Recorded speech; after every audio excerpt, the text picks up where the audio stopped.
Professor, só para confirmar, então a prova você vai disponibilizá-la dia 13, quarta-feira, e vai até dia 20, quarta-feira que vem. Isso. Beleza, então, obrigado.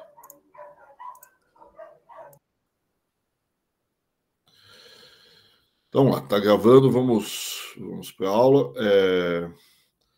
Na aula de hoje, o que eu queria ver com vocês... Opa, não abri meu... Não, está aqui.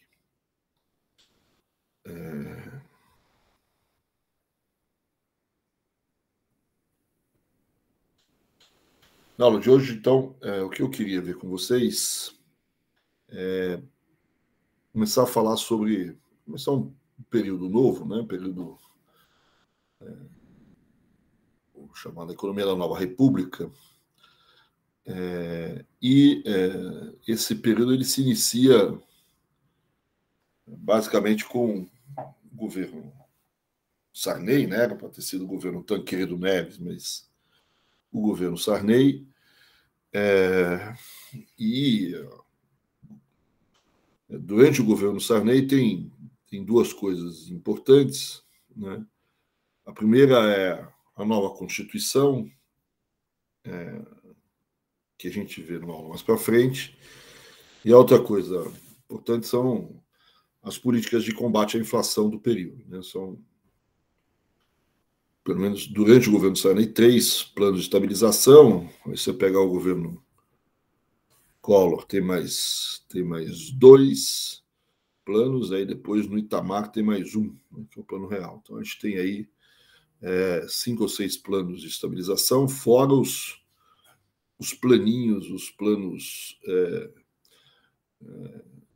vamos dizer assim, de retificação, alguma coisa parecida com isso. Então, esse primeiro período aí da Nova República, né, da Quinta República, como algumas pessoas querem, é um período basicamente dos planos de estabilização, que vai aí do plano cruzado ao plano real, né? Isso vai ser, então, objeto das próximas aulas.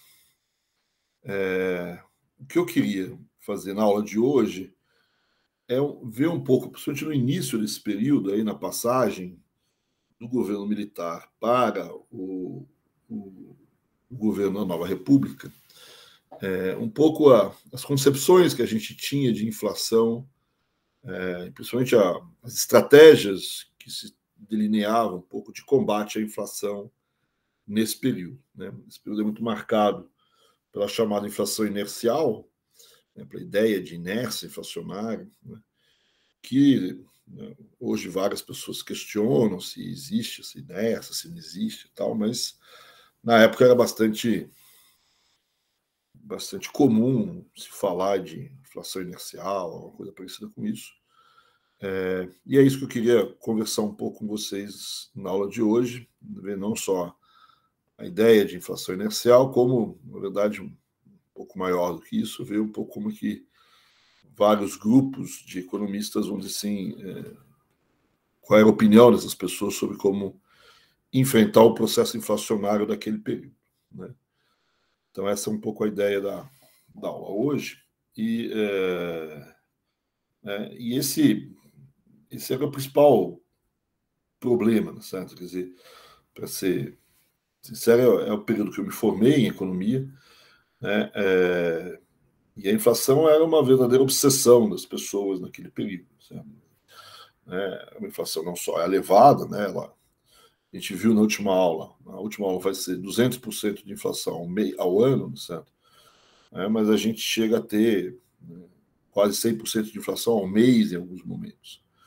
Então a inflação passa a ser uma obstinação de toda a sociedade brasileira e dos economistas em particular, né? A mesma formação que a gente tinha era muito ligada a essa questão inflacionária, aos índices de preço, né? O pessoal era meio especialista em previsão da inflação do dia seguinte, do mês seguinte. Enfim, era...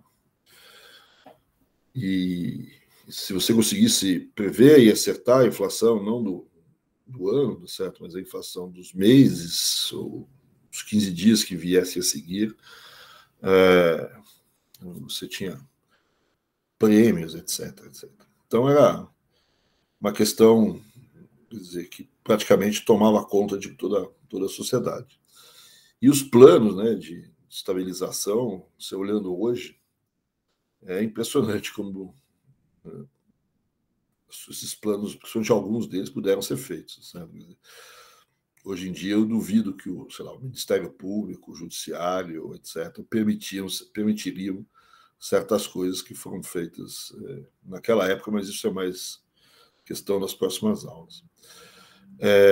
Aqui a inflação que a gente viu nas aulas passadas, certo? Quer dizer, né, a inflação aí, principalmente dos anos 70 e do começo dos anos 80, então a gente está aqui mais ou menos em 85, com inflação por volta de 220%, 230% ao ano. Né? Mas né, se a gente olhar em perspectiva, certo? Essa inflação aí de 220, 230 chegou até a ser pouco, frente ao que vai acontecer em certos momentos do tempo aí, né? Se você anualizar certos dados de inflação, você chega em patamares gigantescos em certos momentos do tempo. Então, só para voltar aqui, né, essa inflação também não é uma inflação só brasileira, certo? É uma inflação que tem em outros países, notadamente na América Latina, né? Nossos vizinhos argentinos, eles também eles têm esse período na história deles como uma história também repleta de planos, né, eles chamam de curralitos, que seria uma espécie de plano Collor deles, mas de questões de câmbio, questões enormes, não? E mesmo países, vamos dizer assim, fora do eixo da América do Sul, como Israel, também enfrentam inflações grandes, né? Países, enfim, Turquia e outros. Então você tem uma período onde vários desses países em desenvolvimento, ou os países estão enfrentando questões inflacionárias, né? E as correntes mais ortodoxas, certo? Como a gente já conversou um pouquinho, talvez nas aulas anteriores, tinham como ideia a ideia de que, para resolver a questão inflacionária, você precisa atacar as questões clássicas, né? Basicamente controlar o processo de emissão monetária, ajustar as contas públicas, que de alguma forma você ajustaria o processo inflacionário. Né? Então, as políticas ortodoxas já eram mais ou menos as mesmas de hoje, né? E o problema é que a inflação, não só no Brasil, mesmo nesses outros países, eram bastante resistentes a essas políticas mais ortodoxas, né? De combate à inflação. E essas políticas mais ortodoxas de combate à inflação, elas tinham pouco efeito sobre a inflação, se é que tinham algum efeito, e o peso desse ajuste, né, nas contas públicas, nesse controle do processo de emissão monetária, ele recaía de modo muito pesado sobre as questões de crescimento, de emprego, etc. Então, a taxa de desemprego dessas economias tendiam a crescer de maneira muito forte. Então, se tinha mais efeito, vamos dizer assim, de desemprego do que de efeito de combate à inflação propriamente dito. Né? E então começa a haver um certo questionamento, sempre existiu um questionamento em relação às estratégias mais ortodoxas, mas esse questionamento cresce, inclusive do ponto de vista político, começa a haver uma certa descrença em relação a essas políticas mais ortodoxas de combate à inflação. Né? Você olha no Brasil, certo? Quer dizer, mesmo anos, né, o azulzinho aí são as taxas de crescimento do PIB, o amarelo são as taxas de inflação, ou seja, mesmo em anos onde você tem taxas de crescimento do PIB negativas, né, você vê que a queda da inflação ela ou é muito pequena, ou você tem até um crescimento do processo inflacionário. Né? Então, esse tipo de elemento, certo, faz se colocar um pouco em dúvida essa visão mais ortodoxa. Né? Acho que eu cheguei a comentar com vocês, né, um incômodo do professor Afonso Celso Pastore, que é um economista que provavelmente vocês conhecem, certo? Que à época chegou a ser presidente do Banco Central no Brasil, principalmente no final do governo Figueiredo, né? Ele vai substituir, se eu não me engano, primeiro foi o Carlos Richter, depois acho que o Langoni assumiu também o Banco Central, e depois o Pastore. E o Pastore, né, eu fui aluno do Pastore em 86, e acho que fui aluno do segundo semestre de 85, e ele se mostrava bastante incomodado com a persistência da inflação, apesar do que ele mesmo dizia, de ter ele mesmo feito um enorme arroxo monetário que ele praticava. Então, uma política severa em termos monetários, uma política severa em termos de condução, subida das taxas de juros, etc. Então, extremamente incomodado com a resistência da inflação. E vários economistas, vamos dizer assim, aí principalmente os economistas da PUC do Rio, né, os mais novos economistas da PUC do Rio, né, tem a velha guarda, a nova guarda, se bem que agora, dado essa época, tudo o pessoal mais da velha guarda, certo? Mas que na época era a nova guarda, né? Principalmente pessoas como André Lar Rezende, Chico Lopes, etc., eles, né, também preocupados com esse formato aí, vamos dizer assim, da inflação resistente, vamos dizer assim, ao hiato do produto, né? Então o hiato do produto aumentando de maneira muito forte e a inflação se mantendo relativamente constante, né? Ou seja, colocando certas questões em torno da curva de Phillips. É óbvio que os próprios ortodoxos, vamos dizer assim, de alguma forma, eles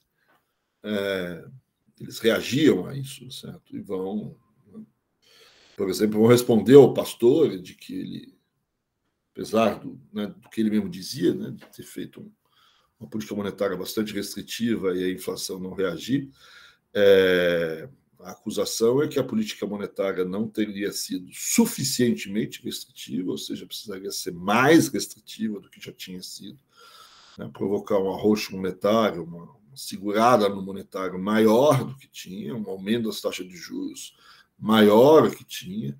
Talvez isso provocasse uma recessão e um desemprego maior ainda, certo? Quer dizer, mas principalmente de que, na verdade, essa ortodoxia ela era parcial, vamos dizer assim, né? Porque o Pastore fez o papel dele na frente do Banco Central, talvez pudesse ter feito com mais força, uma política monetária ainda mais dura do que ele mesmo dizia que fazia, mas faltou a parte do Tesouro, certo? Quer dizer, muito das acusações que se tinha na parte da visão ortodoxa é que faltou o ajuste fiscal nessa história. Né? Então, o que foi conduzido em termos de política de combate à inflação do ponto de vista mais ortodoxo, do ponto de vista clássico, vamos dizer assim, né, foi efetivamente uma política monetária dura, mas talvez não dura o suficiente, né, e uma política econômica que talvez tenha conseguido promover um certo ajuste no lado externo da economia brasileira, mas se esquece de ajustar a parte interna da economia brasileira. Né? Então, a primeira reação, vamos dizer assim, da ortodoxia, né, é a ideia de que, naquela situação, vamos dizer assim, você precisava de políticas ortodoxas, sim, né? Elas foram implementadas, sim, mas parcialmente. Né? Tanto o arroxo monetário poderia ter sido mais duro, certo? Poderia ter tido o que a gente chamaria, na época, um congelamento da oferta de moeda, ou seja, a oferta de moeda ser a variação da oferta de moeda, né? A variação da moeda pode ser zero, você não aumenta a oferta de moeda em nenhum momento, né? No limite, vamos dizer assim, e uma política fiscal que efetivamente resolvesse a questão do déficit, principalmente do déficit no seu conceito nominal. Isso não foi feito. E tanto mais isso era verdade, como também há uma revisão dessa própria curva de Phillips aqui que a gente vê, certo? Quer dizer, com a entrada em cena, certo? De uma maneira mais forte, na macroeconomia mais ortodoxa, da questão das expectativas, né? Então, há na ortodoxia a entrada em cena da questão expectacional, seja por expectativas adaptativas, seja por expectativas racionais, enfim, tem um furdúncio aí nessa área, não vou entrar aqui nas aulas de macro, certo? Mas de que as expectativas em relação à inflação brasileira eram muito fortes e eu precisava de uma política ortodoxa o suficiente para quebrar essa motivação expectacional, e eu vou voltar a isso daqui a pouco, certo? Então, a ortodoxia, vamos dizer assim, foi feita naquela época, mas foi feita de maneira meio leve, né? Apesar de um PIB per capita, de uma queda do PIB da ordem de menos 3%, né? De menos 4%, menos 3%, que para a maior parte das pessoas já não era tão leve assim. De qualquer maneira, certo? Quer dizer, apesar, então, a ortodoxia tinha lá a sua defesa, certo? De que ela não tinha sido implementada a contento, né? Mas o que a própria ortodoxia propunha, no fundo, na época, era uma coisa politicamente muito difícil naquele momento, né? Que era a questão, né, de aprofundar, vamos dizer assim, a própria recessão, de aprofundar o desemprego, etc. Né?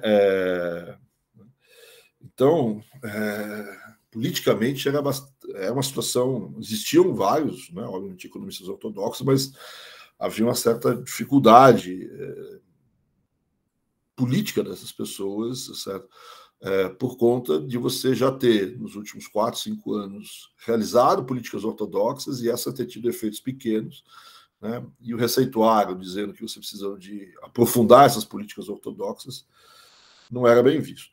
Ao mesmo tempo, né, que cresce um pouco a ideia de que existe alguns problemas com a própria política ortodoxa, certo? E com a inflação no Brasil, certo? Quer dizer, né, essas políticas ortodoxas começam também a ser questionadas do ponto de vista macroeconômico, em relação à capacidade de controlar quantitativo, né, a base monetária, né, dado o processo de inovações financeiras e enfim, de aprofundamento financeiro que o país e o mundo vivia naquela época, né, começa a se questionar um pouco, né, o quantitativismo, vamos dizer assim, no sentido de você controlar a quantidade de moedas. Né?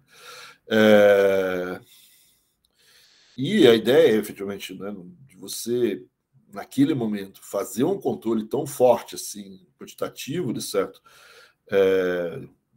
né, fazer uma emissão zero, de certo, quer dizer, isso significaria não só um problema de desemprego, como possivelmente uma enorme crise bancária. Países na América Latina que fizeram ajustes monetários muito fortes tiveram crises bancárias muito pesadas, né? Exemplo, Colômbia, Venezuela, antes do Chávez, aqui, então, problemas bastante graves. Né?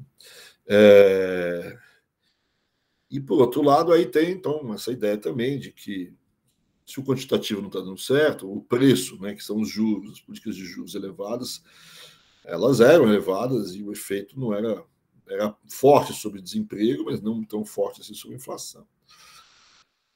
Então, quer dizer, tem uma discussão técnica sobre as políticas ortodoxas do ponto de vista, principalmente das restrições quantitativas à oferta de moeda, que eu não vou entrar muito em cena, e existe uma discussão sobre, efetivamente, o efeito das políticas ortodoxas sobre a inflação brasileira. Né?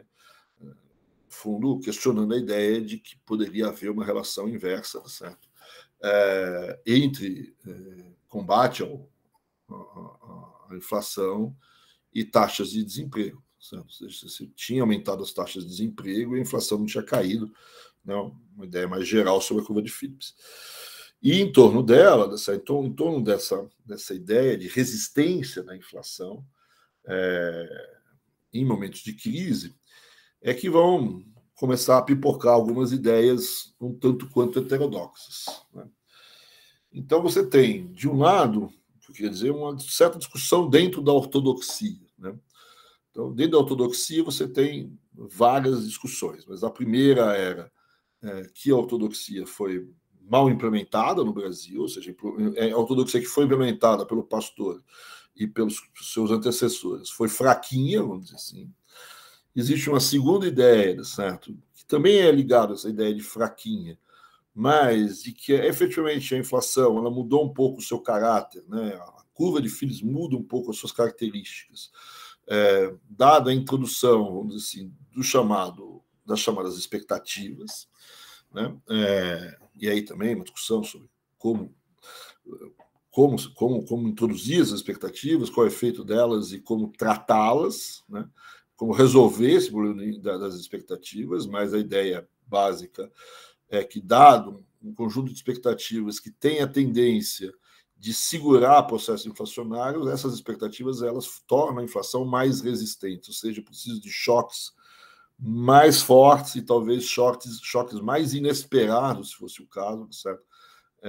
Para combater esse processo inflacionário, né? Então, isso dois, né? E a terceira questão é até que ponto os mecanismos tradicionais de combate de ortodoxia, principalmente o chamado quantitativismo monetário, vamos dizer assim, né, o controle das quantidades de moeda, se eles teriam efetivamente efeitos dadas as mudanças que estão acontecendo no sistema financeiro mundial. Então, dentro da ortodoxia, é um pouco isso. E aí o que você tem é um revigorar da heterodoxia, né? E esse revigorar da heterodoxia, ele tem vários componentes, tá certo? Quer dizer, mas a primeira coisa interessante da heterodoxia é essa ideia de que tem alguma coisa errada com a inflação brasileira, certo? E tem alguma coisa errada com essa ideia de que há uma relação inversa, como diz a curva de Phillips, entre o hiato do produto e as taxas de inflação, né? E dentro dessa heterodoxia vão proliferar várias coisas. Eu vou dividir aqui pelo menos em duas visões, né? duas historinhas. E essas duas visões têm discussões que vêm de antes dos anos 80, que vêm já dos anos 60. Quando a gente falou sobre o PAEG, sobre esse período, a gente não tocou muito nesse assunto, certo?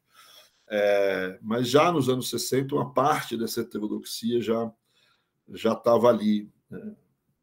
E a primeira corrente, vamos dizer assim, é uma corrente ligada a esse economista que hoje não é muito lembrado, mas o Inácio Rangel foi um economista importante, ligado ao ISEB, né? Ele é mais estruturalista, né? Então ele ligado a uma corrente estruturalista, né? Que era a heterodoxia dos anos 60, certo? E ele vai dar, de certa forma, uma base para uma nova heterodoxia, né? A palavra heterodoxia tem que tomar muito cuidado com ela, porque o que é heterodoxo nos anos 60 talvez não seja exatamente a mesma coisa que a gente chama de heterodoxo nos anos 80, e talvez não seja exatamente a mesma coisa que a gente chama de heterodoxo hoje, né? Heterodoxo é mais uma daquelas palavras meio multiuso, né? Você usa para qualquer coisa. Você não sabe exatamente quem é ou como é que é a pessoa, você chama de heterodoxo que fica tudo certo. Mas então o que o Inácio Rangel falava de tão heterodoxo ali, certo? Ele tinha uma ideia de que a inflação era um mecanismo de defesa das empresas, né? E que a inflação era a inflação tendia justamente a subir nos momentos de crise da economia brasileira, né? Então ele via lá os anos 60, a economia brasileira entrando em crise e a inflação subindo, né? Então essa relação meio esquisita, certo, né? O Rangel já tinha acontecido nos anos 60, né? Mas o que está acontecendo, certo? O que o Rangel diz, certo, é que as empresas no Brasil elas participam de um mercado. Essa é a primeira hipótese importante, certo? De um mercado oligopolizado, né? Ou seja, o mercado brasileiro, né, não é um mercado concorrencial, a parte do mercado concorrencial no Brasil é muito pequena, certo? O grosso, as principais empresas formadoras de preços são empresas oligopolizadas que trabalham com markups, né? Que trabalham com formação de preço diferente das formações de preço nos mercados concorrenciais, né? A segunda hipótese, certo, é que a economia brasileira era relativamente fechada, certo? Ou seja, não havia muita concorrência externa na economia brasileira, né? Você tinha tarifa, você tinha câmbio, você tinha uma série de elementos que fechavam a economia brasileira. Portanto, era uma economia que sem concorrência, nem interna, nem de fora para dentro, né?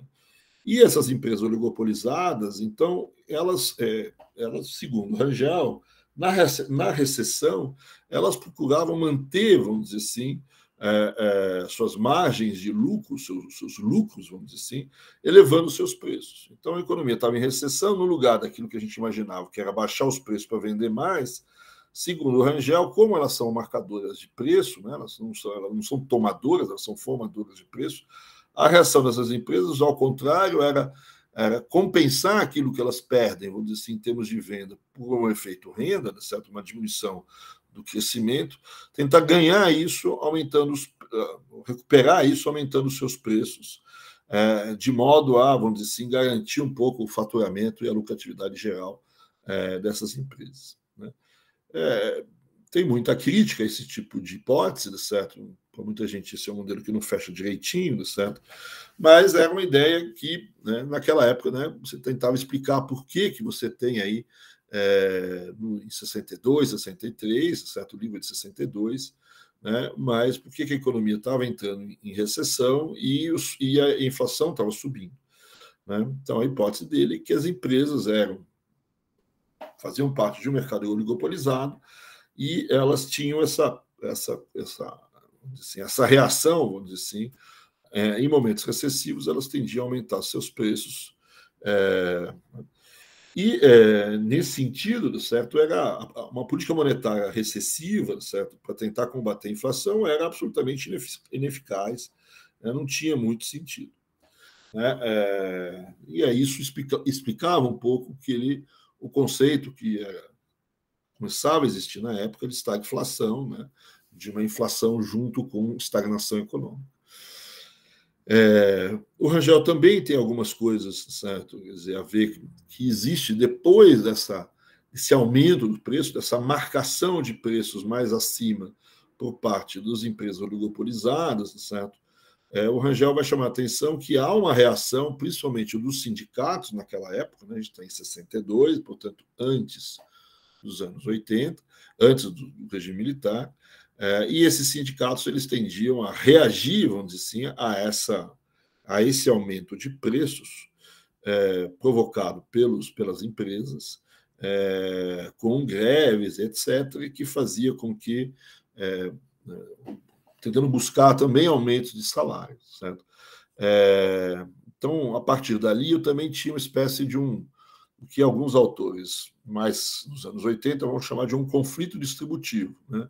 Então, os empresários aumentam os preços, os trabalhadores reagem fazendo movimentações sindicais, etc., para tentar aumentar os salários. Aumentando os salários, o seu aumento de custo, os empresários remarcam novamente os preços, e aí a gente entra numa espiral inflacionária, né?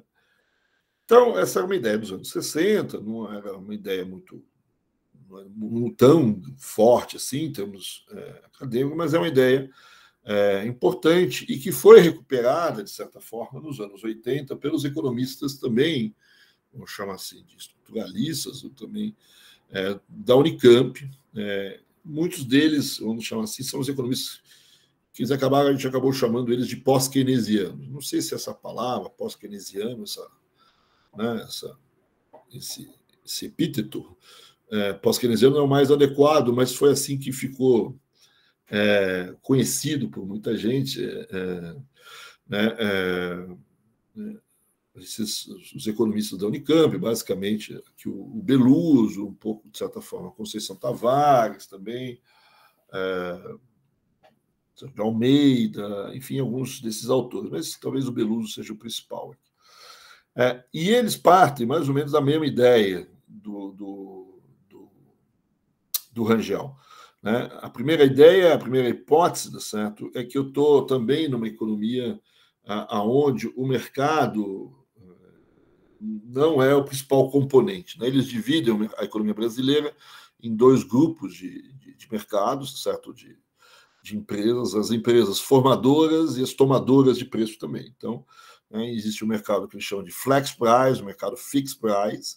Né? O flex price é o mercado concorrencial e o fixed price é o mercado que o Rangel chama de oligopólico, né? É o mercado onde as empresas atuam a partir de formações de marcação, de manutenção de markups, de formação de markups, etc. Ou seja, são as empresas formadoras de preço e não tomadoras de preço. Então, há também a primeira hipótese de que na economia brasileira você tem aí 15, 20, 30 empresas que são formadoras de preços, certo? E que são as principais, que dominam os principais mercados na economia brasileira.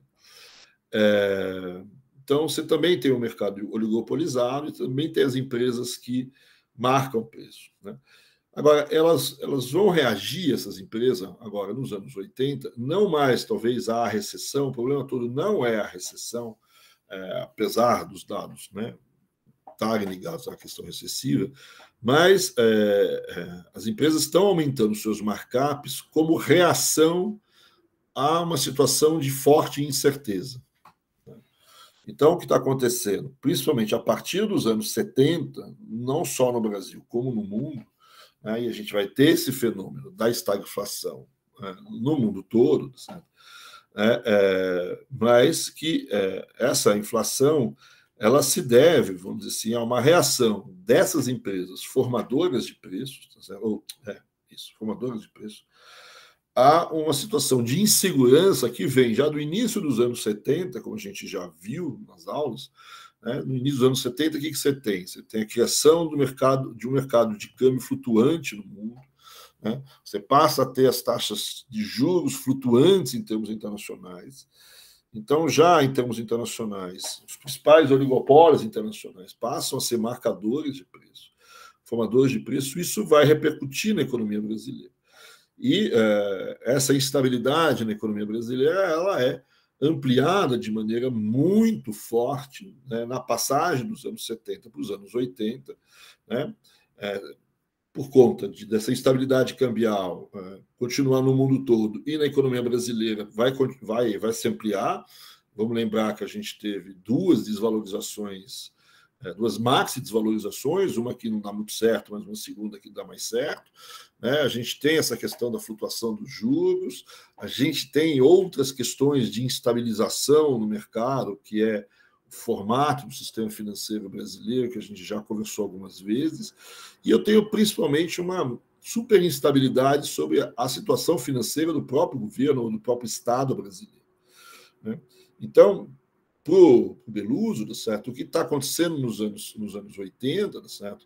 É que eu tenho, no começo dos anos 80, no final dos anos 70, é que, frente a essas reações de instabilidade, principalmente quando essa incerteza ela aumenta, o que as empresas fazem é aumentar seus preços, né? É ampliar o seu markup para se proteger de uma possível perda dada a instabilidade. Né? Então, de novo, a hipótese, né, de um mercado oligopolizado. Então, a ideia, um pouco da Unicamp, que você tem aí algum conjunto não muito grande de empresas ou de empresários, tá certo? Que, no fundo, são responsáveis por esses grandes aumentos de preços, né? E esses aumentos são feitos com um mecanismo de proteção das empresas frente a um ambiente de forte instabilidade, um ambiente Ponzi, vamos dizer assim, no qual a economia brasileira, em particular, está metida. Né? Então, você eleva os seus markups, certo?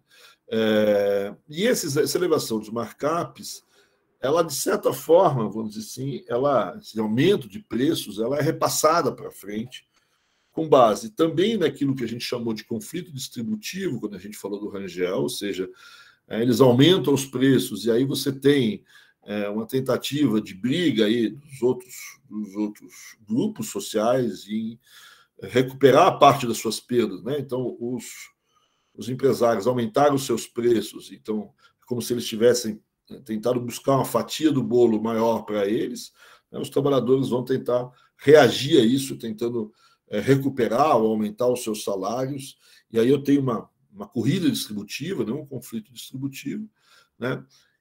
E eles reconhecem também que existem também mecanismos que levam, vamos dizer assim, esse aumento de preços para frente, para a inflação no mês seguinte, certo? Porque esses aumentos de preço num determinado momento, eles, via correção monetária, podem ter efeitos para frente. Então, eles reconhecem que pode existir alguma questão de indexação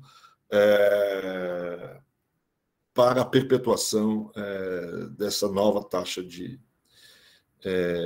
inflação, esse aumento da inflação, né? Então, essa é a visão pós-keynesiana, né, certo? Quer dizer, é uma visão da Unicamp, vamos dizer assim, que, de certa forma, bebe ali no Rangel, e que tenta explicar um pouco por que a inflação é tão alta e sobe, na verdade, em determinados momentos, mesmo com a recessão e tudo, né? Esses momentos de subida da inflação são principalmente devidos são momentos de grande ampliação da incerteza naquele momento, né? Então, essa aqui é um pouco a visão da Unicamp, né? Por outro lado, o segundo grupo de ideias mais heterodoxas talvez seja composto por economistas que não são tão heterodoxos assim, certo? Quer dizer, né, ou pelo menos são menos heterodoxos do que o Rangel e o Deleuze, certo? E eles também têm origem em alguns textos dos anos 60, feitos pelo jovem Mário Henrique Simonsen, que está ali no quadro de vocês. Eu já falei para vocês desse livro dele, Inflação, Gradualismo e Tratamento de Choque, né? A gente estava falando de correção monetária, etc. E ele vai, né, nesses textos que ele escreve sobre nos anos 60, né, sobre a inflação, e vai refletir sobre a inflação brasileira, sobre a experiência do PAEG, etc., né? E vai dizer, não, vai falar, eu não considero um ortodoxo, a inflação deveria normalmente ceder se você fizer controles monetários, fiscais e salariais, né, fortes, né, a inflação normalmente cai. Por que ela não está caindo, principalmente nos anos 70, quando ele mesmo foi ministro da Fazenda? Né? Por que você tem ele vai dizer, uma maior morosidade na queda?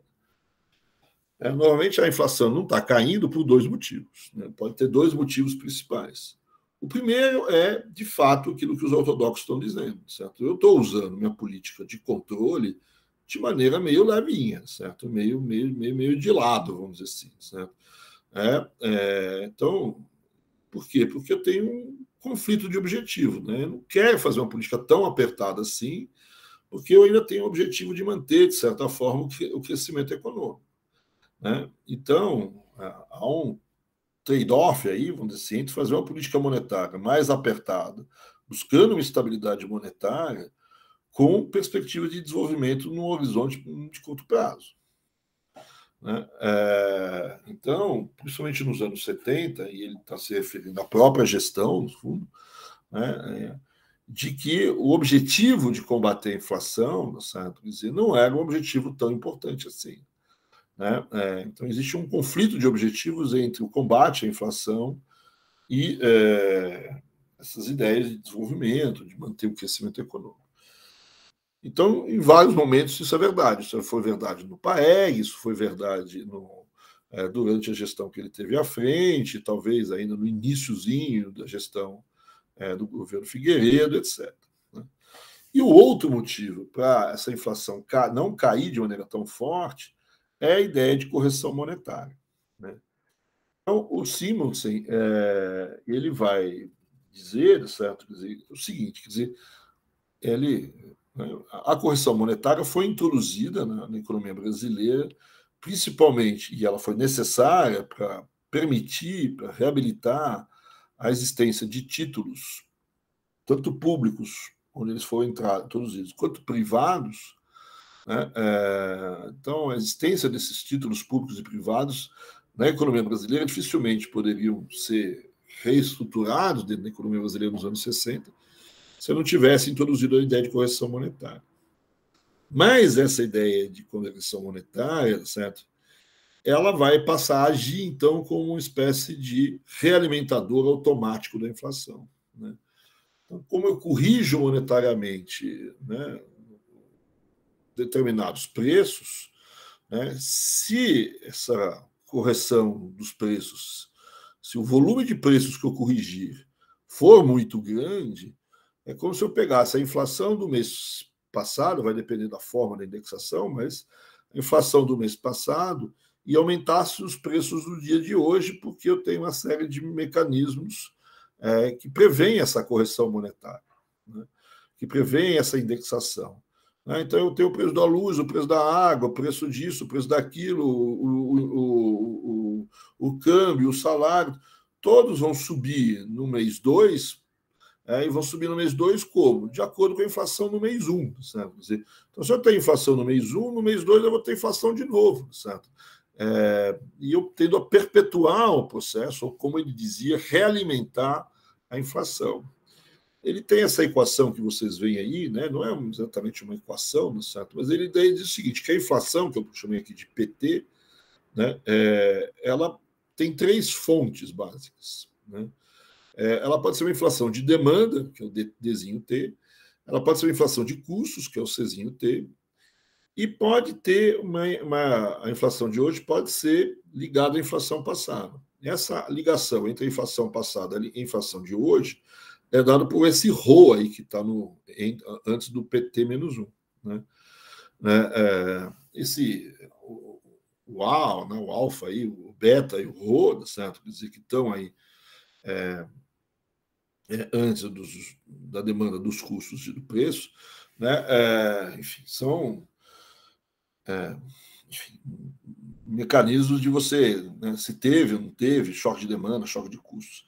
E esse Rho, no fundo, ele significa, ele pode estar ligado justamente ao grau de indexação da tua economia. Então, se a economia não tiver indexação nenhuma, se não tiver nenhum mecanismo de indexação, se não existir correção monetária na sua economia, esse Rho tende a ser zero, tende a ser muito pequeno, né?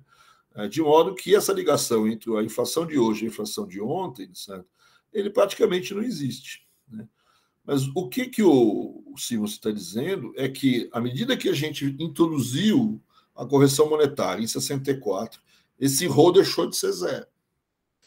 E à medida que a gente foi, ao longo do tempo, ampliando o número de contratos, de preços, onde existiam cláusulas de correção monetária de indexação, esse Rho foi saindo de um número pequeno, próximo de zero, para um número próximo de 1. Né? Então, esse Rho varia de 0 a 1, certo? Quer dizer, e ele, né, foi subindo ao longo dos anos 60, 70. Certo? E a gente chega no começo dos anos 80, né, esse Rho está muito próximo de 1. Por quê? Porque esses mecanismos de correção monetária eles se espalharam. Né? Então, eu, de fato, tenho uma inflação que, né, pode ter choques de custo, né? Choque do petróleo. Quando acontece o choque do petróleo, esse beta cresce, né? Então esse choque de custo ele vai impactar na inflação, mas ao mesmo tempo que eu tenho o componente do lado, o Rho, relativamente alto. Então eu passo a ter uma inflação que pode ser impactada por choques de demanda, por choques de custos, e por um componente de realimentação automática da inflação que é dado pela quantidade, pela estrutura, pelos mecanismos de indexação da economia. Então é isso que ele vai chamar a atenção. O que aconteceu na economia brasileira foi que, ao longo do tempo, aumentou muito esse Rho. Então a inflação passada passa a perturbar a inflação futura, a inflação de hoje. Então, o que acontece em 82, 83, quando a inflação sai de 100 para 200, é que tem um choque de custos dado pelo câmbio, certo? Quer dizer, eu tenho um choque, então esse beta deve ser alto, certo? Os custos aumentam, né? E eu também tenho um Rho, certo? Relativamente alto, de modo que a inflação, o 100% é a base, certo? Sobre a qual o choque de custos ele incide. Né? Então, é isso que torna a inflação resistente à baixa, né? e a perda de eficiência dos mecanismos ortodoxos de combate à inflação. Note que eu preciso gerar um choque de demanda negativo de tal ordem para enfrentar um Rho maior do que zero, certo? Quer dizer, principalmente próximo de 1, e esse choque de demanda ainda precisa enfrentar possíveis choques de custos, né? E vamos lembrar que a gente teve vários choques de custos nesse período, principalmente choques de petróleo, choque de preço de commodities, choques cambiais, etc. Né? Então, então, qualquer heterodoxia aqui que tem no símbolo, sim, é esse Rho PT-1, certo? Essa parte da equação, né, que é o novo. Olha, a gente tem um processo, ele não chamava de indexação e nem de inflação inercial. Ele chamava isso de um processo de realimentação automática do processo inflacionário, explicado principalmente pelos mecanismos de indexação. Né? E isso que tornava a inflação resistente aos mecanismos, às políticas ortodoxas de queda de inflação. Né? É mais difícil você derrubar a inflação com os mecanismos ortodoxos. Eu preciso, aí talvez de fato, vamos dizer assim, como diria os ortodoxos, de choques mais profundos, mais duros, para resolver esse processo de indexação. E aí ele mesmo dizia, né, talvez mais do que fazer um choque muito forte, jogar o DT, ser um DT super negativo, certo? Quer dizer, para poder puxar o PT para baixo, certo? Quer dizer, talvez seja mais fácil, talvez, desarmar os mecanismos de indexação. No lugar de gerar um choque muito forte, negativo, para puxar a inflação para baixo, talvez seja mais fácil você desarmar os mecanismos de indexação. Né? E é isso que vai propor muitos dos desindexadores, que a gente vai chamar assim. Muitos dos economistas que não são contra o choque, vamos dizer assim, enfim, não são contra outras políticas, certo? Mas eles acham politicamente mais fácil e menos traumático, vamos dizer assim, desarmar esses processos de desindexação do que de gerar políticas ortodoxas muito, muito duras que causam, vamos dizer assim, um verdadeiro colapso na economia brasileira. Né? Então, esse tipo de ideia vai crescer e vai estar muito por trás daqueles economistas que eu chamei da PUC do Rio. Né? O problema todo é como fazer essa desindexação, né? Como montar esse processo de desindexação, dado que a gente montou o processo de desindexação muito forte, né? E dado uma questão em particular que o Simonsen mostra. Né? Essa indexação ela não é perfeita, certo? Ela não é totalmente sincronizada. Né? Então, se você olhar o pessoal chama de curva de Simonsen aqui, isso vale para os salários, mas vale para vários preços. Né? Que é essa curva de salários reais? Né? A curva do salário real ao longo do tempo. Né? E por que ele tem esse formato aí de serrinha, né? Uma espécie de uma serrinha aí. Né? Então, tem um determinado momento que o salário, vamos dizer assim, o T0 aí, o salário está lá no pico porque ele recebeu um reajuste no dia de ontem. Né? Então, ontem foi o T0, certo? E meu salário estava lá, foi definido lá. E aí, entre o dia de ontem, certo? E o próximo momento, vamos dizer assim, um ano aí, se T mais um é um ano depois, o que vai acontecer? Vai ter inflação. Né? E essa inflação vai corroer o meu salário ao longo do ano. Né? Então, o meu salário, né, que no começo era lá em cima, se eu olhar o salário real, ou seja, o salário dividido pela inflação mês a mês, eu vou vendo que o meu salário vai caindo, certo? Até chegar em T mais um. O que acontece em T mais um? Eu tenho um novo reajuste de salário. Né? Então, eu tenho a indexação do meu salário, depois de um ano, que ele vai recuperar a inflação que aconteceu entre T e T mais um. Né? Então, o meu salário vai subir até onde era o pico, e supondo uma inflação constante aí, certo? Quer dizer, né? Supondo que seja constante a inflação, né? Entre o salário que eu fixei ali em T mais um E um ano depois, aí em T mais 2, meu salário volta a cair em termos reais. O salário nominal continua o mesmo, mas em termos reais ele vai caindo. É que nem mais ou menos aquela coisa do câmbio que a gente falou nas aulas anteriores. Né? Então, esse é o salário, né? O salário nominal. E a mesma coisa acontece para todos os preços. Para todos os preços tem mais ou menos o mesmo sentido. Quer dizer, como você não sobe todos os preços todos os dias e nem tudo sobe junto, certo? Você tem duas coisas, certo? Os preços sempre têm essa questão de um preço que foi aumentado no dia de ontem, né, até o próximo aumento de preço, né? Próximo momento aonde esse mecanismo de indexação faz esses preços aumentarem, ou se essa indexação for informal, vamos dizer assim, até o próximo reajuste que o cara der no preço dele. Tá? Então, eu sempre tenho esse gráfico de serrinha em praticamente todos os preços, não só os salários. Né? E esses gráficos, eles não são bem coordenados. Né? Então, a grande pergunta que o Simon se faz é, bom, como é que eu faço para desindexar?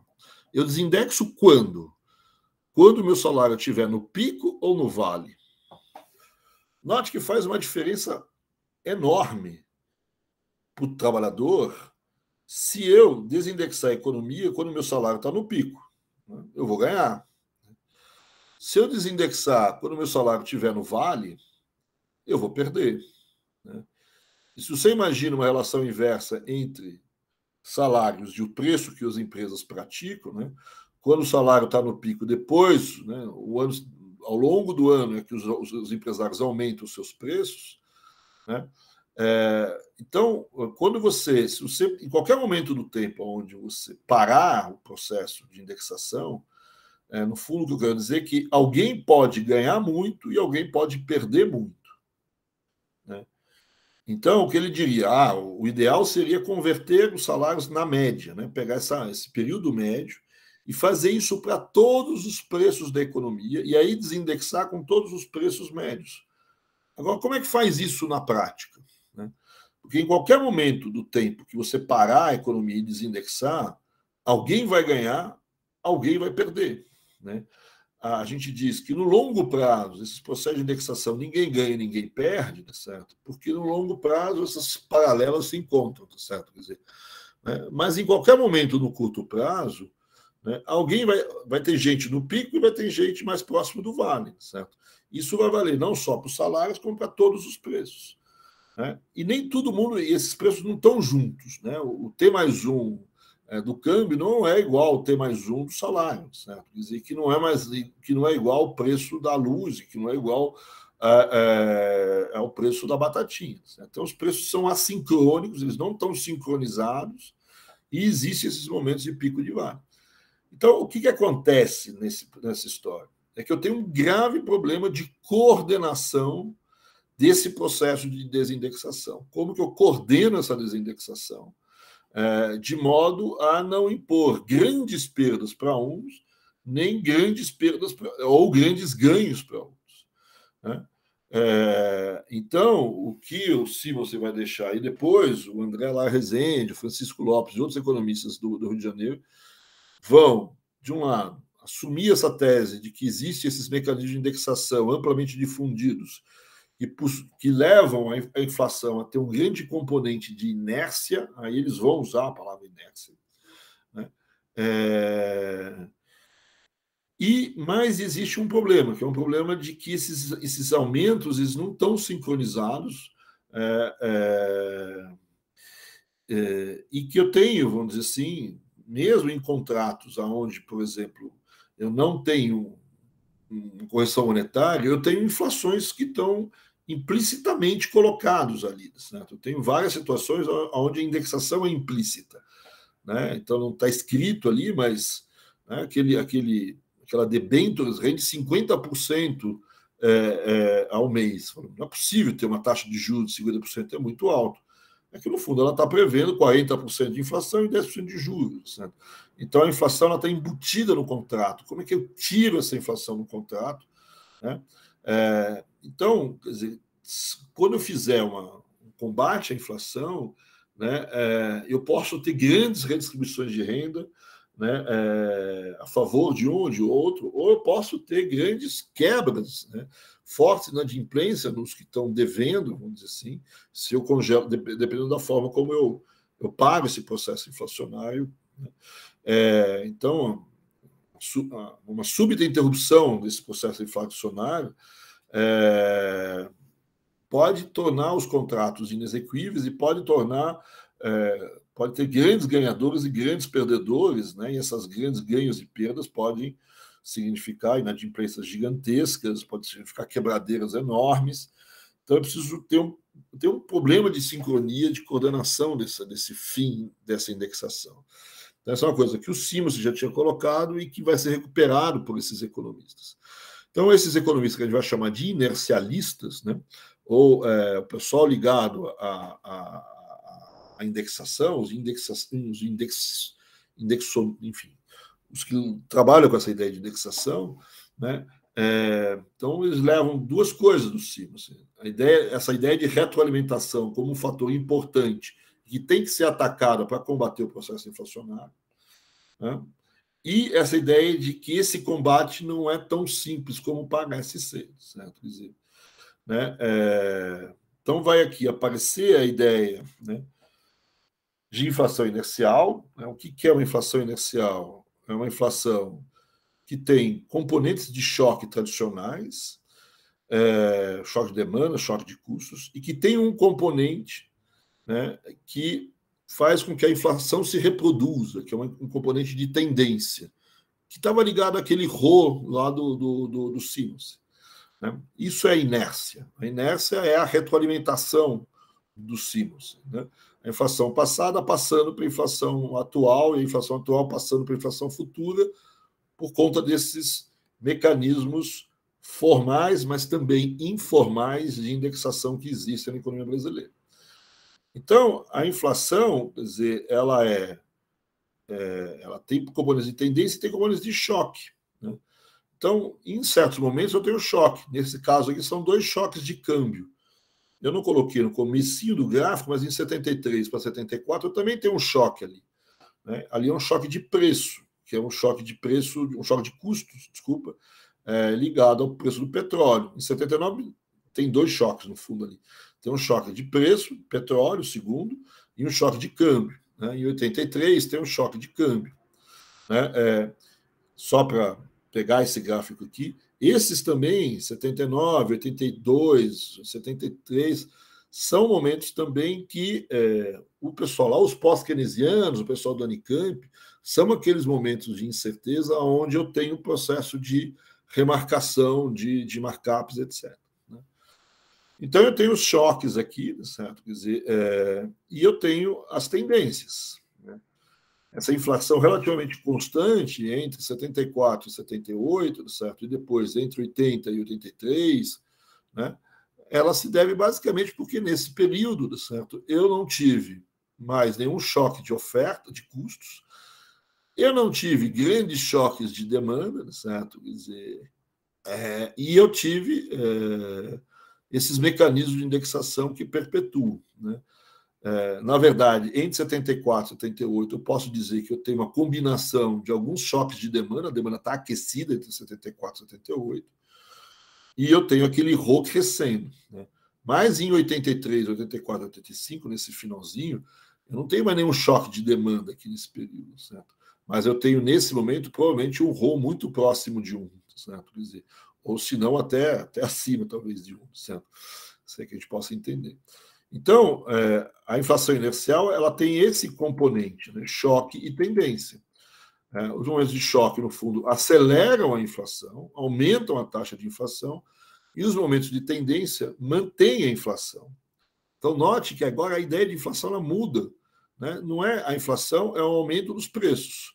Então, eu tenho sempre inflação. Né? Nos momentos de tendência, eu tenho uma inflação estável, não tenho preços estáveis, eu tenho uma inflação estável. Nos momentos de choque, eu não tenho só aumentos de preço, eu tenho aceleração dos aumentos dos preços. Né? Então muda o conceito muda a ideia aqui. Né? Antes eu tinha a inflação como um aumento dos preços. né? Agora eu tenho inflação o tempo todo, certo? Quer dizer, entre 74 e 78, a inflação teve constante, então, ou seja, o aumento dos preços sempre existiu. O que está constante é a taxa de inflação, não os preços. Os preços não estão constantes, eles estão subindo todo ano, mais ou menos a mesma taxa. E o que acontece entre 78 e 80 é que os preços estão aumentando a uma taxa maior ainda, certo? Eles estão se acelerando, certo? Então, os choques aceleram a inflação e a tendência mantém a inflação, né? Mantém os aumentos de preço no mesmo montante e os choques aceleram esses aumentos de preço, né? Se eu não tiver choque nenhum, eu tenho uma tendência a ter uma inflação estável. Note, uma inflação estável, não preços estáveis. Eu não tenho preços estáveis, os preços estão subindo o tempo todo, só que eles estão subindo a uma mesma taxa, porque eu não tenho choque. E o que faz eles subir essa mesma taxa são, normalmente, para esses inercialistas, vamos dizer assim, esses mecanismos formais e informais de indexação, né? Que a gente tem aqui. Então, essa é a inflação inercial. Note como ela é diferente da inflação, vamos dizer assim, dos dias de hoje. Não é dos dias de hoje, mas enfim. Essa é a inflação pós-plano real, né? Vamos dizer assim que o plano real é o momento onde a gente ganha não da inflação, a gente ganha da inflação inercial. Não tem inércia mais aqui, certo? Quer dizer, você olha, você tem vários choques, né? Você pode contar aí, sem olhar o início, certo? Desde 98, eu tenho 1, 2, 3, 4, 5 choques, né? E estava indo em direção a um sexto choque em 2012. Né? O primeiro é um choque de câmbio, 98, 99. O segundo é um choque de câmbio, de novo, 2002. O terceiro é um choque que você só vê nos IGPs e nos IPAs. Você nem vê eles nos IPCs. É um choque de commodities que aconteceu no final do primeiro ano do governo Lula, né? Aí tem, em 2007, 2008, um terceiro choque, um quarto choque. Esse é um choque de demanda clássico, né? E depois de 2010 eu tenho um novo choque de demanda, né? Então eu tenho vários choques que aceleram a inflação, né? Mas note como depois do choque desce a inflação volta. Pode não voltar a zero, mas elas voltam para baixo, né? Aqui não tem o choque e tendência, certo? Aqui eu tenho choque e volta para trás, choque e volta para trás, choque e volta para trás, choque e volta para trás. Poderia voltar mais para trás do que voltou. Tudo bem. Existe algum componente de inércia em 2000, 2001, porque a inflação não voltou a zero, né? Ficou ali, certo? Né? Em 2006, 2007 também, a inflação não vem, se você medir pelos IPCs, não vem a zero. É verdade, certo? Quer dizer, mas não é que nem no gráfico anterior aqui, certo? Quer dizer, onde eu tinha só acelera, né? Eu estava esperando em 83, 84, é uma linha verde para baixo, certo? Uma linha, um choque negativo, vindo em direção abaixo, assim como eu tive aqui, né, em 2003, como eu tive em 2005, etc. Então, essa ideia de inércia é importante, certo? Então, quando eu falo em inflação inercial, qual é o que eu tenho em termos de o que eu tenho de inflação? A inflação, ela aumenta ou diminui, note, a inflação aumenta ou diminui se existirem choques de demanda e de custos, né? E eu tenho um mecanismo que mantém a inflação constante, né? Que é a ideia de inflação inercial, né? Que é dado principalmente pelos mecanismos de indexação por enquanto, né? Aí vai aparecer um outro grupo de autores, que é a turma do Bresser, né? O Bresser, junto com o Yoshiaki Nakano, que são os professores da GV, certo? Eles publicam um artigo em 83 chamado Fatores Aceleradores, Mantenedores e Sancionadores da Inflação. Eles também não usam a palavra inércia, certo? Mas eles usam muito essa ideia de conflito distributivo, né? Que estava implícita lá no pessoal da Unicamp, estava implícita no pessoal do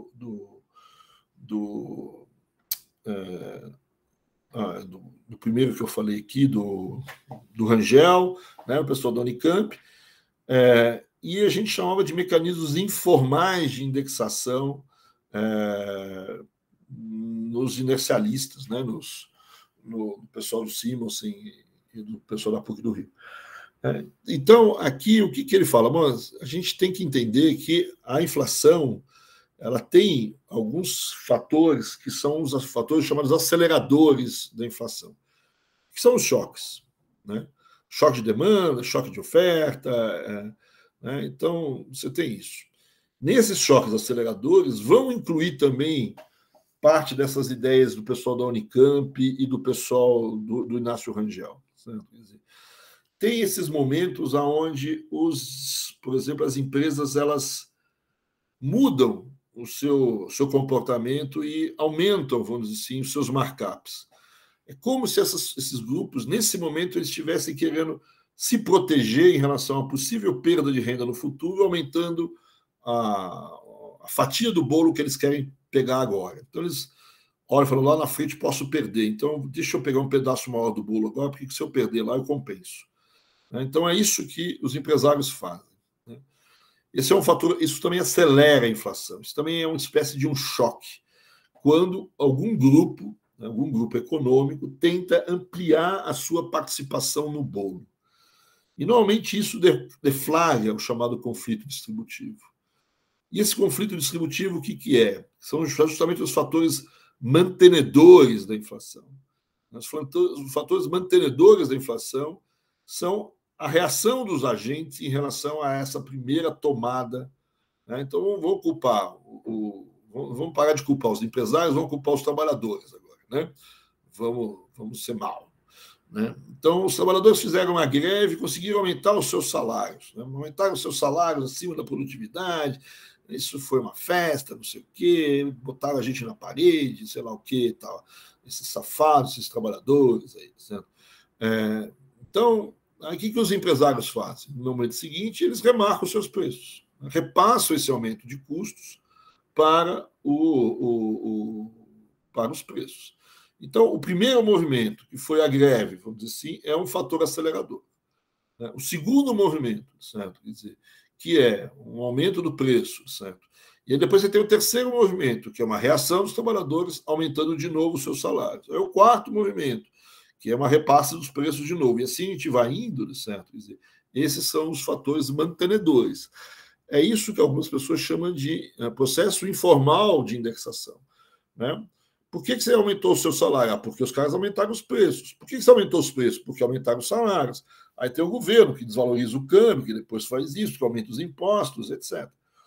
Então, eu tenho uma série de agentes, né, que, numa disputa pelo bolo, né, alguém começa a ampliar a sua fatia no bolo. Né? E existe uma reação dos outros tentando recuperar a sua fatia de renda no bolo, certo? Quer dizer, e essa tentativa de recuperar são o que eles chamam de fatores mantenedores. Então, a aceleração da inflação se dá por algum início, alguém dá o pontapé inicial dessa história, alguém começa, eu chamei os trabalhadores, pode ser os patrões, pode ser o governo, pode ser quem for. Né? Alguém puxa um pedaço da renda e os outros tentam se defender. Né? Então, essa puxada na renda, certo? Essa busca de uma alteração na posição distributiva inicial é um choque. Né? E depois, esse conflito distributivo, que a gente vai chamar de, no longo prazo, passivo, eu aumentei porque ele aumentou, tá certo? Quer dizer, né, o que algumas chamam de indexação informal, né? Eu estou subindo porque ele subiu, né? E pode ser, né? Eu vou aumentar os meus preços para não perder em relação aos outros que aumentaram os deles, né? Estou repassando os aumentos de custo que eu recebi, né? Tudo é a mesma frase, certo? Para esse conflito distributivo. Né? Que, no processo inflacionário, mantém a taxa de inflação em determinados patamares. Por que eu chamei aqui de conflito distributivo passivo? Certo? Porque a ideia é de que essas subidas de preços que vão ter ao longo do tempo, essa reação dos trabalhadores, depois dos empresários, depois dos trabalhadores, depois dos empresários, no longo prazo, ninguém ganha e ninguém perde. Certo? Ele é passivo no longo prazo. Mas, como dizia já o Simons, e como diz os desindexadores, certo? Quer dizer, em um dado momento, a situação é distorcida. Então, no longo prazo, se um fica subindo depois o outro, um fica subindo depois o outro, no longo prazo, que é onde as paralelas se encontram, vamos dizer assim, certo? Aonde a gente todos estaremos mortos, como diria o Keynes, enfim, no infinito, certo? Ninguém ganhou, ninguém perdeu.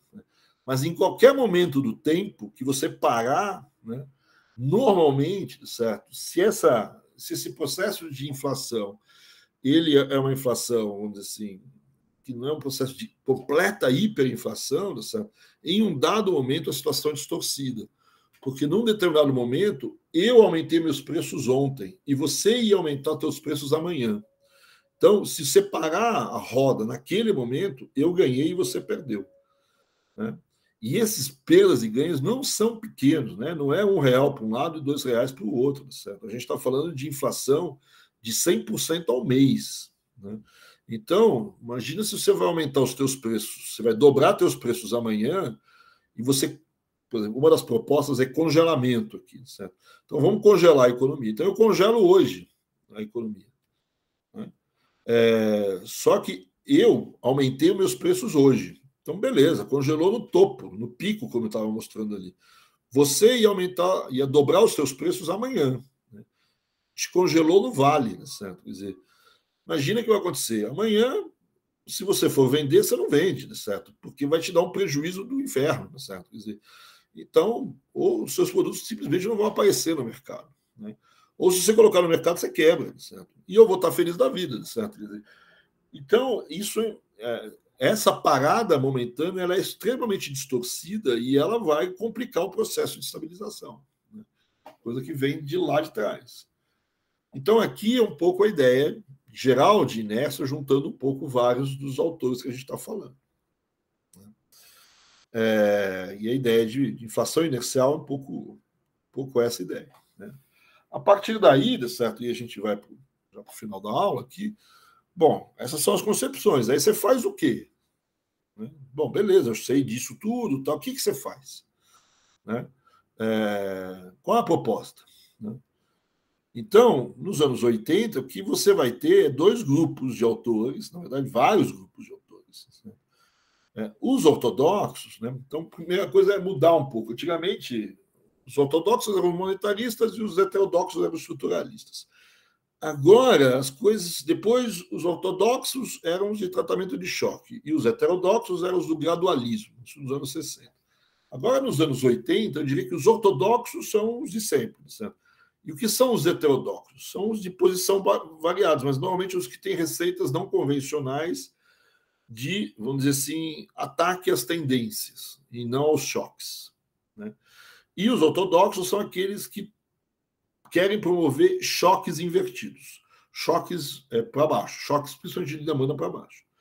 Então, os ortodoxos eles têm mais ou menos os mesmos diagnósticos e as mesmas receitas, só que tem uma mudança importante, que é a questão da perspectiva expectacional, assim, ou a ideia das expectativas, como eu já tinha dito no começo. Né? O que muda os ortodoxos em relação ao passado é que uma parte, principalmente dessas tendências, essa resistência da inflação está muito ligada à questão das expectativas. Né? E quebrar essa expectativa é difícil, certo? Então, é preciso fazer políticas monetárias, política fazer fiscal, políticas fazer recessivas mais apertadas do que antes, dado, vamos dizer assim, esse componente expectacional que dá uma certa resistência ao processo inflacionário. Então, essa é a visão ortodoxa. Né? Vira para o pastor e fala, não, você fez tudo direitinho, só que você fez pouco. Né? Tinha que ter feito mais duro, a inflação tinha que ter, a taxa de juros tinha que ser mais alta, a política monetária tinha que ser mais apertada, e você esqueceu da política fiscal. Né? Então, esse é um pouco ortodoxo. O heterodoxo tem posições mais variadas. Né? Então, de novo, aqui o receituário ortodoxo, né? Gerar choque desaceleracionista, quebrar essa ideia de inércia inflacionária com choques fortes o suficiente para reverter as expectativas. Né? As expectativas são, então, os principais mecanismos, talvez informais, de transmissão dessa tendência da inflação. Né? Não é tanto essa questão da indexação. Né? Então, o que eu preciso é gerar, acabar com as expectativas ruins. Certo? Quer dizer, não, e eles vão reclamar, nunca efetivamente se estancou a emissão. Né? A emissão sempre foi muito forte. Era aquilo que eu esqueci de falar no texto do Nakano, são os mecanismos sancionadores de inflação. O que é sancionar a inflação? É justamente o governo nunca parou de emitir moeda, certo? Quer dizer, né? Então isso sanciona o processo inflacionário. o Bresser, a emissão não é não é culpada, né? Não causa inflação, né? Mas manter taxas elevadas de emissão, que o governo diz que é uma necessidade para não pagar a roda, para a roda não parar de funcionar, isso acaba sancionando o processo inflacionário. Mas, enfim, vamos voltar aqui, para o lado errado. Então, aqui no que fazer, certo? Então, o receituário ortodoxo é fazer o que você não fez, certo? Estancar a emissão, ser menos gradualista, ser mais tratamento de choque. Não é porque qualquer desempregozinho que você vai parar com essas questões, quando a recessão. Né? Se a recessão chega, você para de fazer política, etc. Não, tem que enfrentar as coisas. Né? Isso foi utilizado em vários lugares. Certo? Isso foi utilizado em Colômbia, isso foi utilizado em Venezuela, isso foi utilizado em vários lugares. O receituário mais heterodoxo, então, vai tentar ter um ataque mais direto à tendência, e principalmente vai ver que o custo político do receituário ortodoxo é muito duro, certo? Dado a ineficácia da política, eu preciso fazer muita política para se tornar, para ter resultado, certo? Quer dizer, né? E o exemplo de 81 e 83 é muito forte. Né? E ela está ligada aos militares, então tem um problema político enorme aqui nessa história. E o que os heterodoxos propõem, certo? Então aqui tem a visão ortodoxa, certo? Quer dizer, né? A visão, né? Eu preciso segurar os créditos, cortar gasto, fazer um aumento de arrecadação, né? O que o Brasil fez com o FMI foi só externo, não atacou o problema fiscal, enfim, já disse isso tudo. Aqui, um dos lados da heterodoxia, ele tem um lado que é mais ou menos o seguinte, principalmente para o pessoal da Unicamp e pelo Bresser, né? Quando você olha a ideia de inflação como um problema de conflito distributivo, e ela sendo muito impulsionada, causada, certo? Por, vamos dizer assim, 20 empresários, certo? Quer dizer, o que eu preciso fazer aqui é basicamente coordenar o processo de conflito distributivo, né? Evitar o conflito distributivo. Eu preciso parar essa corrida de preços e salários. Né? Preços e salários e o governo, né? Que também aumenta impostos, etc, etc. Então, a proposta da maior parte desses governos é fazer um grande pacto social. Na verdade, essas pessoas acreditavam piamente que a democratização, a redemocratização no Brasil, resolveria o problema da inflação. Aliás, as pessoas achavam que a redemocratização resolveria qualquer problema no Brasil, inclusive do câncer, certo? Quer dizer, né? Então, que a redemocratização ia resolver muitos problemas, por si só. Né? E um dos problemas é a ideia de democracia, ela resolveria o conflito distributivo. Né? Você equacionaria o conflito distributivo. Né? Então, principalmente os economistas da Unicamp, do partido do MDB, que estava ali na época, certo? Tinham muito essa ideia de que eu precisava fazer um grande pacto social, um grande acordo entre as classes políticas. Quando você tem uma visão de que a inflação vem de um conflito distributivo, a perpetuação da inflação vem desse conflito, certo? E os primeiros pontapés são justamente esses markups, etc. Certo? O que eu preciso fazer? De um lado, não dá mais motivo para o aumento desses markups. Né? Então,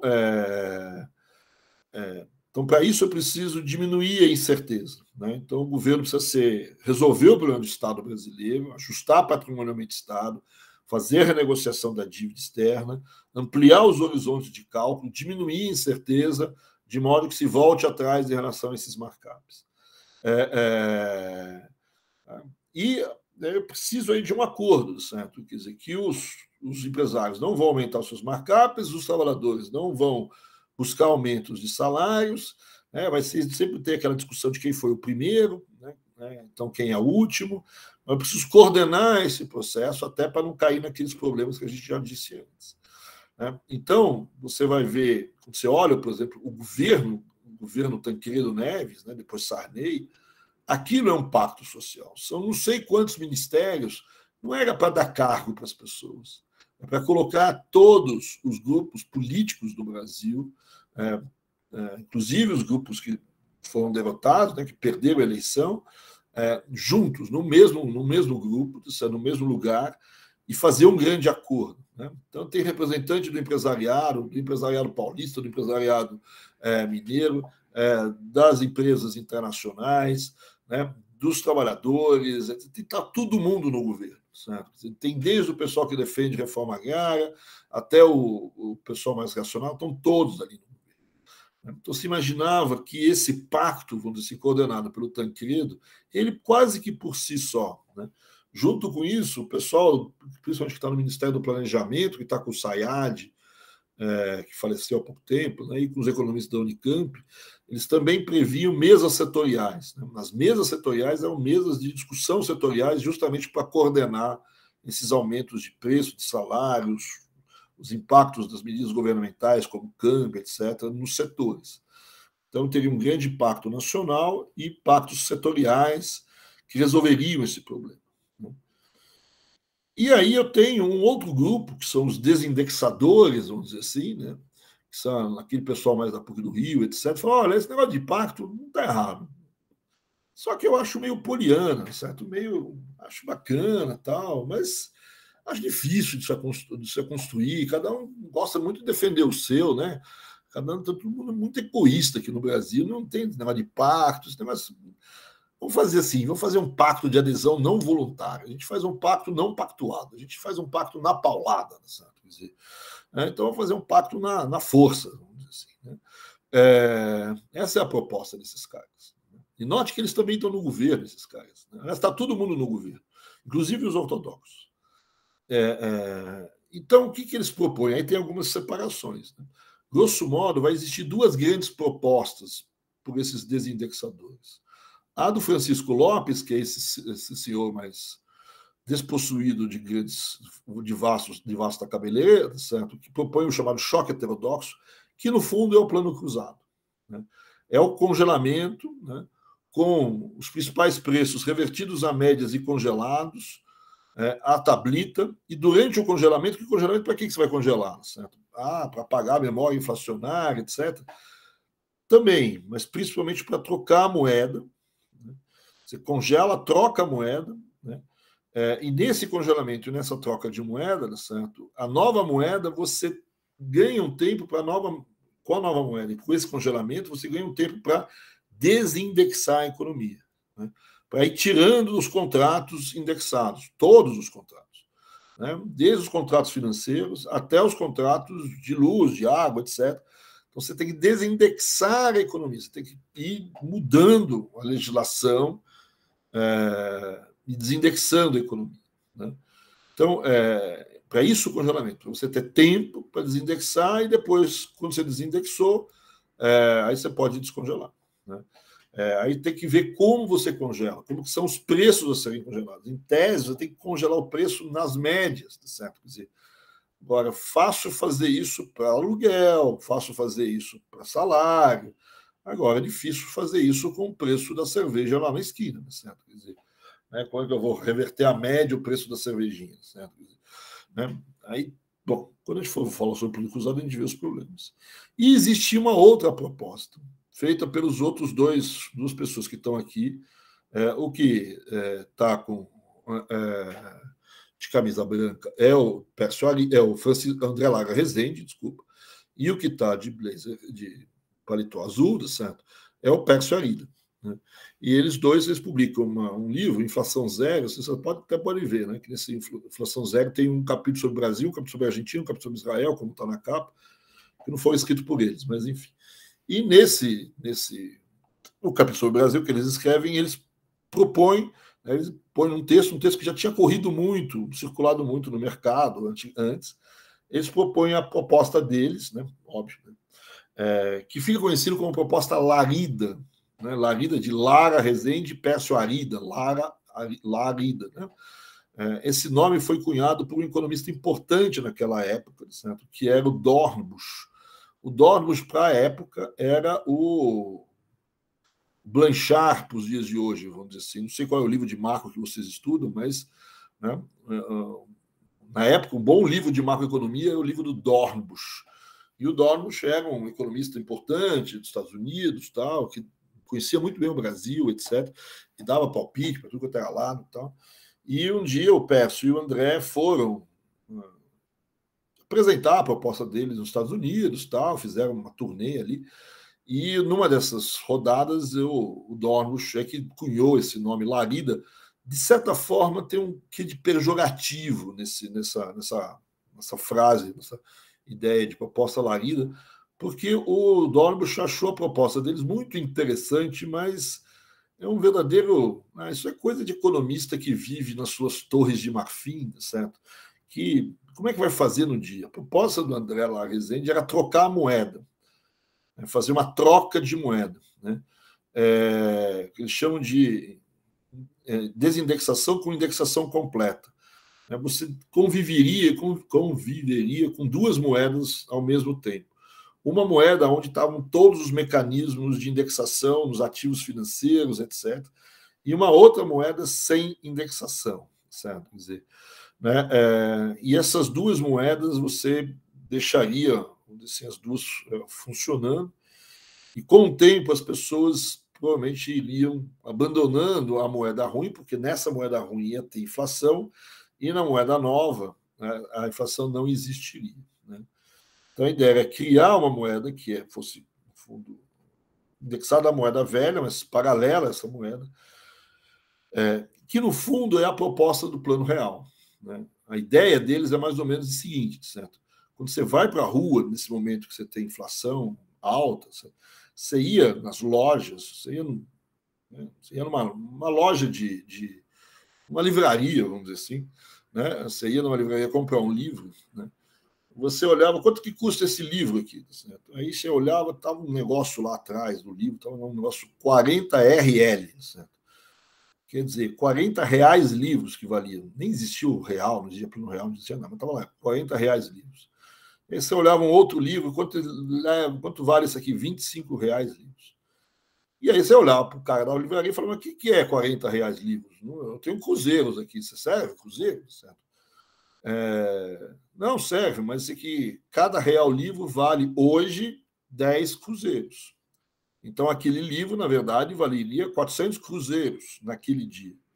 Aí você ia no dia seguinte nessa livraria, estava lá, quando aquele mesmo livro que você namorou naquele primeiro dia, estava lá, 40 reais livros. Só que quanto valia R$1 livro naquele segundo dia? Certo? Ele já não vale mais 10. R$1 livro naquele dia já valia 15. Então, aquele teu livro, naquele dia, já valia 600 cruzeiros, e não 400 cruzeiros. Então, qual que é a ideia do Pércio? Note que não existiu inflação de um dia para o outro em reais livros. O livro continuou valendo 40 no dia ou no mês seguinte, ou no momento seguinte. 40 reais um livro.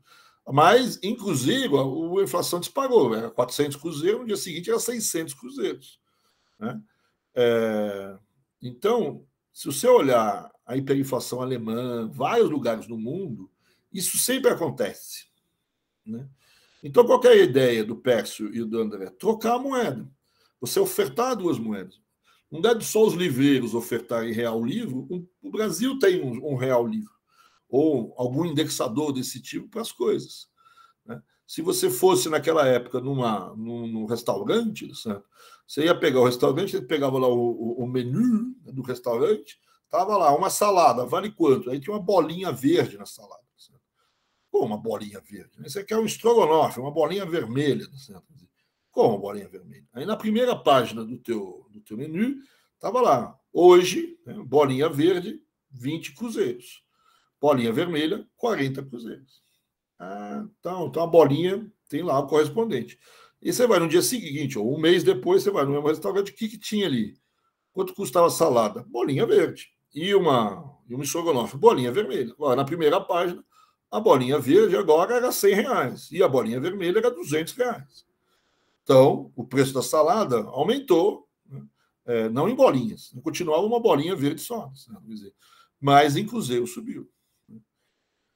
Então, a ideia é que as pessoas começam a achar novas moedas, novas unidades de conta, vamos dizer assim. Né? Então, a ideia é tentar fazer uma dessas novas moedas para o Brasil todo, né? E aí você conviveria com cruzeiros e bolinhas, bolinhas verdes ou reais livres. Então, o André, o dono, olhou para isso aí e falou: isso é legal, mas isso é meio utópico, né? E aí tirou um sarro, isso ficou meio marcado na proposta deles. Note que a proposta do Pércio Arida, do André, a proposta Larida, é a que vai ser usada no Plano Real e é a que vai dar certo. Com algumas modificações do Gustavo Franco, a gente vai ver lá na frente, né? O Pércio e o André queriam que essas bolinhas, ou esse real livre, fosse uma moeda de fato, né? E o que o Gustavo Franco fez, falou: não, vamos fazer o seguinte, no começo, essa bolinha, ou esse real livre, que a gente vai chamar de URV, vai ser não bolinha, não, o URV vai ser, e não vai ser moeda também, vai ser só uma unidade de conta, como de fato era o real livre, etc. Né? Só uma unidade de conta. Quando todo mundo usar essa unidade de conta, aí a gente abandona a moeda velha, né? Abandona o cruzeiro e transforma essa nova unidade de conta em moeda nova. É isso que o Plano Real vai fazer, né? Mas você tinha aqui, só para a gente fechar aqui a aula, certo? Várias propostas de desindexação. A mais conhecida era do congelamento. Então, vamos congelar a economia, trocar a moeda, né? E nessa troca a gente faz o descongelamento, a desindexação. Né? Isso não é incompatível com a ideia de pacto, certo? Quer dizer, pode ser feito, e não é incompatível também com alguma ortodoxia no choque, certo? Então, estão aqui um pouco as medidas que a gente tinha, né? Um pouco o que fazer nessas economias, dado um pouco a visão de cada um em relação à sua concepção de inflação de cada um. Né? E isso, de alguma maneira, vai, principalmente esses desindexadores, vão marcar muito esse período, né, que a gente vai ver nas próximas aulas. É um período de redemocratização, né, ainda sem dinheiro de fora, essa é uma coisa importante, não tem grana de fora, não tem poupança externa, mas ali, daqui para frente, é um ano sim, outro ano não, né, um ano sim, tem um plano de estabilização. É uma verdadeira maluquice, certo? A viver nessa época era emocionante, certo? Então, em 86 tem o plano cruzado, em 87 tem o plano Bresser, aí vem um cara e fala: não vou fazer nada, o Maílson, fazer o feijão com arroz e tal, mas ele mesmo faz o plano verão em 89. Aí vem o Collor, faz o Collor 1, que nossa, uma confusão. A Zélio Collor faz o Collor 2, certo? Aí vem um gênio, o Marcílio Marco Moreira, e fala: você vai fazer nada? Não, nada, nesse momento é tudo. Imagina um cara que depois dos planos todos, uma confusão do diabo na economia, ele vira para você e fala que você não vai fazer nada. Não, você elege esse cara a papa, tá certo? Você elege esse cara a qualquer coisa, esse cara é o gênio da paróquia, tá certo? Deixa a gente respirar um pouco, né? O plano nada, tá certo? Mas fora o plano nada, depois, 2 anos depois, você tem o plano real que, vamos dizer assim, de fato, vamos dizer assim, tem uma solução. Mas é um ano atrás de outro, com experiências, com congelamentos. Todos têm congelamento, menos o plano real. Quase todos têm troca de moeda, menos o plano Bresser. Tem loucuras que a gente vai ver nas próximas aulas. Era uma confusão dos diabos. E essa aqui foi a inflação no período. Certo? Você vê que era uma taquicardia também na inflação. A inflação vinha até que constante até o plano real, até o plano cruzado. O plano cruzado vai e desce. Né? Essas descidas são os congelamentos. Vocês podem notar até que o plano cruzado congelou mesmo. A inflação foi zero. Mas nos outros planos todos teve congelamento, nenhuma inflação veio a zero. Né? E aqui a taxa de crescimento. A taxa de crescimento em 90 no plano Collor também vai ser negativa, né? Mas aí você vê que é um período de queda muito forte do crescimento econômico, mas isso tudo a gente vê nas próximas aulas. Né? O importante aqui para mim hoje era vocês entenderem um pouco esse conceito de inflação inercial. Tem várias coisas em volta, vários economistas vendo as coisas de uma forma um pouco diferente. E todos esses economistas estavam um pouco no governo do Tancredo Neves, que depois o Sarney administrou. Né? E essa história desses economistas, vamos dizer assim, se compondo, vamos dizer assim, e os planos aparecendo, a gente vê na próxima aula. Então é isso. Tudo bem aqui com vocês? Tudo tranquilo? Tranquilo, professor. Muita pergunta, muitas questões, apesar de já ser 8h40. Questões? Vou interromper a gravação para deixar vocês mais.